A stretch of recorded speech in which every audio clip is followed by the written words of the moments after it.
가나라는 브랜드는 확실하니까 이건 우리 써서 다른 걸 가자. 근데 가나는 전자의 방향을 택했죠. 조금 저렴한 제품을 먹고 싶은데 너무 저렴한 제품은 또 신뢰가 안 가는 경우가 있어요. 그러면 이게 좀 올라와야 된다는 거죠.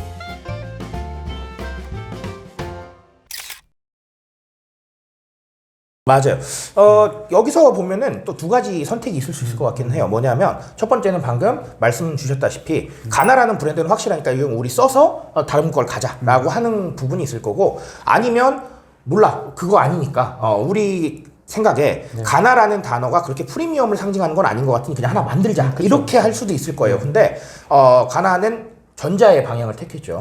왜냐하면 사실 이게 굉장히 브랜딩이 잘 돼 있는 제품들 같은 경우는 굳이 따로 해야 되나 싶은 생각을 하기는 해요. 왜냐하면 브랜딩 안에서 새로운 경험을 통해서 조금 넓혀주면 되는 거거든요. 근데 알고 계신지 모르겠지만 성수동에서 팝업 열심히 했어요. 아, 가나가요? 예, 가나 디저트 하우스를 굉장히 열심히 했습니다. 그래서 거기서 실제로 디저트 제품도 맛볼 수가 있고 구매도 할 수 있고 이런 상황들이 있었는데, 자, 우리 늘 얘기 드리지만 팝업 스토어는 경험의 산물이거든요. 그쵸. 예를 들면 우리 이렇잖아요. 이게 좀 극단적인 얘기긴 한데 3만 원짜리 티셔츠만 내던 브랜드가 갑자기 100만 원짜리 제품을 냈어요. 그러면 사람들이 뭐라고 생각하겠어요?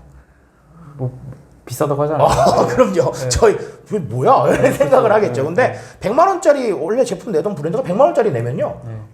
그렇겠지. 이렇게 생각해요. 그렇죠. 그러니까 무슨 얘기냐면 가나 초콜릿이 처음에 그냥 아무런 작업도 없이 그냥 디저트를 갑자기 냈으면 사람들이 이렇게 생각하겠죠. 쟤는 뭐야? 이렇게 생각을 했을 텐데 어쨌든간 지금 소비를 끌고 가고 있는 MZ세대나 알파세대는 성수동 가서 그거 봤을 가능성 생각보다 높거든요. 예, 그리고 그 전에도 가나 초콜릿은 스토리텔링 브랜딩을 되게 많이 했어요. 예를 들면 가나와 함께했던 초콜릿과 연관된 추억을 얘기를 해달라고 해서요. ARS 사서함도 만들었거든요. 이런 식으로 스토리텔링을 해서 자꾸 설득을 하다 보니까 묘하게 빨려 들어가는 거죠. 그럴 수도 있겠다라고 생각을 하는 건데, 근데 제가 방금 말씀드린 대로 그냥 아무런 준비 없이 나 오늘부터 그냥 프리미엄 할래 라고 하면 이거는 사실은 트렌디하지 못한 방법이거든요. 그러니까 제가 늘 얘기 드리는 게 지금의 세대는 설득이 중요하다, 명분이 중요하다는 말을 많이 드리거든요. 근데 그 명분이라는 게 각자 다를 수는 있어요. 다를 수는 있지만 어쨌든 찾아보면 뭔가 있어야 돼요. 예, 표현이 좀 웃기긴 하지만요. 그러니까 찾아보겠죠. 예, 가나가 프리미엄 한다고 하면, 그러면 아무것도 안 나오면 에이 얘네들 뭐야 라고 생각하겠지만, 프리미엄 한다고 뭐 하우스도 하고 뭐 한대요. 뭐 프리미엄 브랜딩 하고요. 프로모션 한대요. 그러면 최소한 그 생각은 하겠죠. 그럴 수도 있겠다. 예, 이런 상황으로 사실상 브랜드를 확장을 하면서 대중들의 동의를 얻었느냐 안 얻었느냐 이건 중요하지 않아요. 다만 대중들과 이야기하면서 설득을 했느냐 안 했느냐는 매우 중요한 거죠. 근데 가나는 설득을 했다라고 판단할 수 있겠습니다. 제가 정말 궁금한 게 사실 가나 초콜릿이라는 그걸 자체를 봤을 때 어떻게 보면 좀 되게 애매해질 수 있는 포지션을 생각해요. 왜냐면은 뭐 초고가의 초프리미엄도 아니고 맞아요. 또 그렇다고 엄청 저가의 초콜릿도 아니고 맞아요. 이런 중간에 낄 경우에는 사실 이도저도 아닌 상품으로 머물다가 브랜드 자체가 사라진 경우가 많잖아요. 많죠. 맞아요. 예. 근데 이제 가나 초콜릿은 그런 어떻게 보면 중간에 끼인 상태에서 어떻게 자기의 브랜드를 그렇게 공고히 하고 지금까지 쭉 살아남을 수 있었다고 생각하세요? 근데 그게 약간 좀 역으로 생각하면요. 중간에 낀 브랜드들이 사라지는 경우도 많지만 중간에 껴있는 브랜드들이 살아남는 경우도 생각보다 많아요. 왜 그럴까요? 생각해보세요. 분명히 좀 더 나은 선택을 하고 싶은데 그 윗단에 있는 건 부담스러운 사람들이 있을 거예요. 그쵸. 예, 그 부분을 흡수한다라고 생각하는 부분이 있는 거죠. 그리고 소위 말해서 조금 저렴한 제품을 먹고 싶은데 너무 저렴한 제품은 또 신뢰가 안 가는 경우가 있어요. 그러면 이게 좀 올라와야 된다는 거죠. 그러니까 이게 극단적인 시장을 선점하는 것도 나쁜 건 아니에요. 예를 들면 초가성비 아니면 초프리미엄 이렇게 해서 그런 부분도 있는데, 아시다시피 여기는 타겟이 너무 좁아요. 그러니까 아주 마니아층을 상대로 제대로 장사하지 않으면 사실 여기도 쉽지 않은 분야가 있거든요. 근데 이 애매한 이 포지셔닝도 사실은 위험성은 내포하고 있는데 적당하게 굴러만 갈 수 있다라고 가정한다면 너무 비싼 것도 어렵고 그렇다고 너무 저렴한 것도 싫은 사람들은요 중간으로 올 수밖에 없어요. 그러니까 이 애매한 포지셔닝의 핵심은 사실은 뭔가 행동할 수 있는 부분을 만들어주느냐 만들어주지 않느냐에 있는 것 같아요. 예를 들면 가나 초콜릿이 그냥 소위 말해서 그 제품 하나로만 계속해서 왔으면 지금 같은 포지셔닝은 못 가졌겠죠. 근데 뭔가 행동할 거리들을 주고요. 그리고 뭔가 경험할 거리들을 주니까 일단은 경험하면서 그래 그 브랜드 그거구나 라고 해서 사람들이 인식을 하게 되니까요. 그런 상황에서는 충분히 살아남을 수 있겠다. 근데 단 제가 방금 말씀드린 것처럼 행동할 거리도 없고 그냥 단순히 우리가 그 포지션이니까 그냥 그렇게 해 라는 이런 생각으로는 아마 살아남지 못했을 것이다. 그런 부분에서는 가나 초콜릿은 상당히 좀 영리한 정책을 좀 펴온 것 같다. 이렇게 좀 보고 있습니다. 그러니까 이제 제가 생각했을 때 이제 이 가나 초콜릿이 지금 이제 디저트 시장으로 진입을 이제 시도를 하고 있는 거죠. 맞아요. 그래서 이게 더 전반적으로 뭔가 더 퍼지고 정말 그 가나 초콜릿이 디저트 시장에서 자리를 공고하게 잡으면은 이제 이런 모습이 되는 거잖아요. 예를 들어서 뭐 커피 한 잔하고 가나 주세요. 맞아요. 이런 그렇죠. 식으로 되는 맞아요. 거죠. 그런 식이 되는 그러니까 거죠. 디저트 이퀄 가나가 되면서 그게 이제 궁극으로 완성된 가나란 브랜드의 완성이 될 수 있는 거잖아요. 맞아요. 그럼 이제 작가님께서 보시기에는 지금 이제 가나가 이제 그런 브랜드 확장을 시도하고 있는데 순탄하게 뭐 잘 퍼져나갈 수 있을까요? 아니면 뭐 약점이나 강점 어떻게 분석하세요? 아주 솔직하게 말씀드리면 네. 방금 말씀하신 그런 방향으로는 못 갈 거예요. 이게 제가 가나 초콜릿에 뭐 감정이 있는 게 아니고요.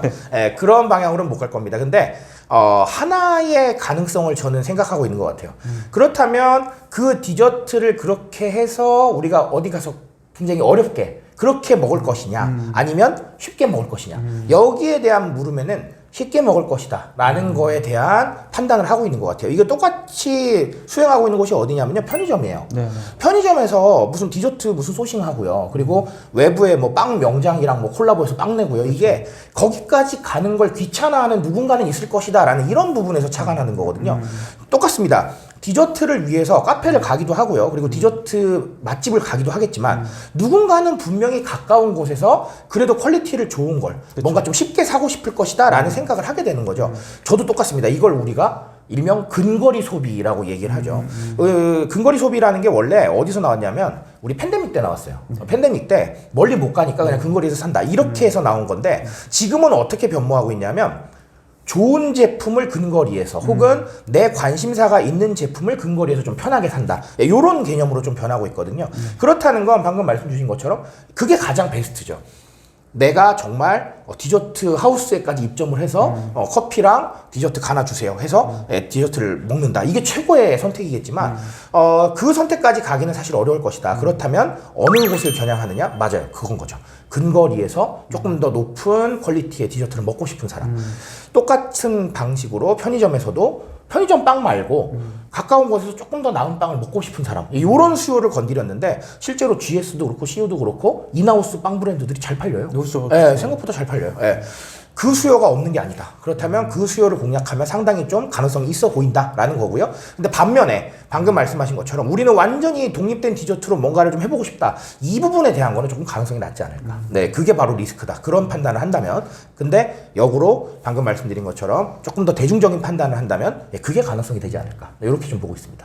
그리고 현실적으로 이제 보면은 이 가나가 지금 허쉬를 따라가고 있는 거네요. 맞아요. 그렇죠. 네. 그런 느낌인 거죠. 그러니까 허쉬도 보면은 뭐 초코우유도 있고, 어허. 뭐 빵에 초코빵인데 이게 허쉬를 콜라보 해가지고. 맞아요. 아이스크림도 있고. 네, 그렇죠. 맞아요. 그런 느낌이에요. 똑같이 보시면 되겠어요. 근데 실제로 가나가 아이스크림도 냈어요. 네, 냈어요. 냈어요. 그러니까 제가 봤을 때는 유사한 브랜딩이다. 그렇게 보는 것도 맞는 것 같아요. 네. 네. 그럼 이제 요즘 트렌드에서 좀 디저트 브랜드가 살아남으려면은 뭐 아까도 뭐 말씀하셨죠. 근거리 소비 이런 거 말씀하셨지만 뭐 이 가나에 국한되지 않고 어떤 식으로 가야지 어떻게 보면 F&B 브랜드들이 좀 더 이게 확장할 수 있을까요? 일단은 두 가지인 것 같아요. 첫 번째는 한 번 더 강조드리면 편하게 좀 받을 수 있어야 된다. 그러다 보니까 편의점이랑 콜라보도 하고 아니면 저희가 그냥 배송을 하는 경우도 많이 좀 있거든요. 그래서 그런 느낌이 첫 번째인 것 같고요. 두 번째는 컨텐츠. 컨텐츠가 한 것 같아요. 그러니까 무슨 얘기냐면 이 디저트 브랜드 자체가 컨텐츠가 돼야 돼요. 대표적인 케이스가 제가 뭐 굳이 막 브랜드까지 언급은 안 하고 싶은데 우리 도넛 브랜드 중에 굉장히 좀 컨텐츠가 돼서 좀 잘 된 브랜드가 있고요. 그리고 또 베이글 브랜드 중에서도 굉장히 잘 된 브랜드가 있어요. 두 가지의 공통점은요. 물론 도넛도 맛있고 베이글도 맛있었어요. 근데 컨텐츠가 되어버린 거예요. 어느 순간. 그러니까 사람들이 그걸 굿즈로도 소비를 하고요. 그리고 저는 심지어 도넛 브랜드는요. 저기 그 주방용품하고 콜라보한 것도 봤어요. 그래요? 그걸 저희 어머니가 사셨더라고요. 하셨는데 저희 어머니가 야 이거 뭐니? 라고 물어보시더라고요. 그래서 이거 도넛 브랜드야. 그랬더니 도넛 브랜드야? 나 그냥 이뻐서 샀는데? 이런 얘기를 하시더라고요. 그러니까 이게 무슨 얘기냐면 저희 어머니 그 도넛 브랜드 모르셨어요. 왜냐면 MG 브랜드니까. 근데 그거 보고 아시는 거예요. 예, 이런 식으로 컨텐츠화로 다가가서 정말 브랜드가 그 자체의 먹거리, 즉 디저트만 상징하는 게 아니라 사람들 안에 파고들 수 있는 가능성이 좀 더 많아져야 된다. 이런 생각을 좀 합니다. 그래서 실제로 저는 디저트는 아니지만 코카콜라가 여태까지 최고의 브랜드가 될 수 있었던 이유가 코카콜라도 컨텐츠잖아요. 그렇죠. 예, 뭐 코카콜라 굿즈도 모으시고 예, 그런 상황들이 있잖아요. 그러니까 결론적으로는 사람들한테 이 제품을 뛰어넘는, 즉 오늘은 디저트 얘기를 하고 있으니까 디저트 제품을 뛰어넘는 경험을 제공할 수 있겠느냐 없겠느냐 이런 부분에 대해서 굉장히 좀 민감하다 MZ세대는. 그리고 실제로 MZ세대는 그렇게 민감한 경험을 하게 되면 이걸 또 SNS에 다 공유해 주잖아요. 그러면 누군가가 봤을 때는 아 이게 대세구나라고 생각하는 거예요. 예. 이런 식으로 바뀔 수 있는 상황들이 있기 때문에 결론적으로 디저트 브랜드들은 정말 살아남고 싶다면 컨텐츠화가 돼서 정말 색다른 경험을 주고 그 경험을 바탕으로 사람들한테 더 인지될 수 있는 가능성을 만드셔야지 디저트 자체에만 집중하는 건 사실은 옛날 방식인 것 같아요. 예. 그래서 조금은 더 넓게 생각하시는 게 필요하지 않나 이렇게 좀 봅니다. 그러니까 우리가 뭐 이제 뭐 와플 기계로 삼겹살 굽고 뭐 이렇듯이 완전히 새로운 맞아요. 경험을 이제 제안을 하고 이런 것들이 뭔가 SNS에 퍼져 나갔을 때 브랜드가 확장될 수 있다. 맞아요. 그런 거죠. 방금 와플 기계로 삼겹살 굽는 거 얘기해 주셨는데 자, 이 와플 기계를 다 굽는 게 하필이면 우리 기계다. 이거 그렇죠. 바이럴 되는 거거든요. 그러니까 그렇게 하시라는 게 아니라 약간 좀 그런 새로운 경험. 그러니까 결론적으로 디저트가 줄 수 있는 경험은 디저트를 먹는 것뿐이다라고 생각하시는 분들도 계실 텐데 디저트를 먹는 것만이 디저트의 경험은 아니거든요. 그러니까 이 경험이라는 건 조금 더 넓게 생각할 수도 있겠다. 이렇게 좀 보고 있습니다.